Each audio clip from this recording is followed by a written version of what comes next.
Bonjour à tous. Aujourd'hui, nous allons parler de littérature ado avec L'Estrange Malaventure de Mirella, écrit par Flore Vesco.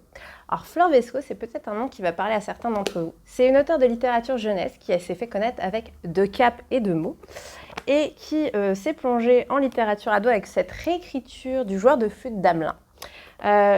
Alors, le joueur de flûte d'Amelin, de base, je ne sais pas si vous vous souvenez, c'est une histoire où les rats envahissent une ville. Les habitants payent le joueur de flûte pour les chasser en échange d'une forte récompense. Or, une fois qu'il a chassé les rats, les habitants, un petit peu radins et un petit peu ingrats, décident de ne pas lui verser son dû. Du coup, qu'est-ce qu'il fait? Il utilise sa petite flûte pour embarquer tous leurs enfants. Et oui, fallait pas se foutre de sa tronche. Voilà. Et donc, Mirella, c'est cette réécriture en beaucoup plus sombre et du point de vue de Mirella, qui est une adolescente de 15 ans, qui est porteuse d'eau. Donc en fait, elle est adolescente, orpheline, la ville l'a recueillie.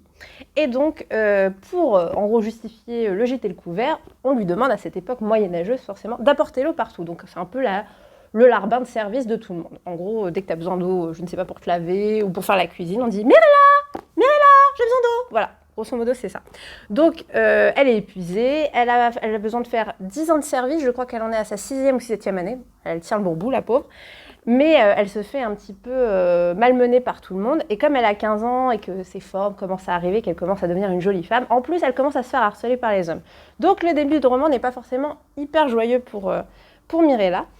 Et quand commence ce livre, donc les rats commencent à envahir la ville et on voit tout l'impact que ça a sur son quotidien parce que les porteurs d'eau, en plus, chassent les rats dans la ville.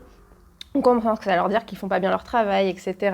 Et petit à petit, elle va comprendre la dimension un petit peu fantastique de ce phénomène et elle-même va développer un certain nombre de talents, de pouvoirs qui vont l'aider avec le joueur de flûte. Voilà. Je ne vous en dis pas plus, c'est un roman fort sombre, fort beau, un peu exigeant. C'est pour ados, mais je dirais plutôt pour des grands lecteurs. Il y a un vocabulaire assez moyenâgeux qui peut être un peu ardu pour les plus jeunes, mais ça se laisse lire, que ce soit quand on est ado ou quand on est adulte.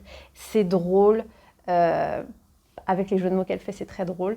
Et la réécriture est vraiment magnifique. Je vous le recommande pour tout âge. Voilà, bonne lecture à tous. À bientôt.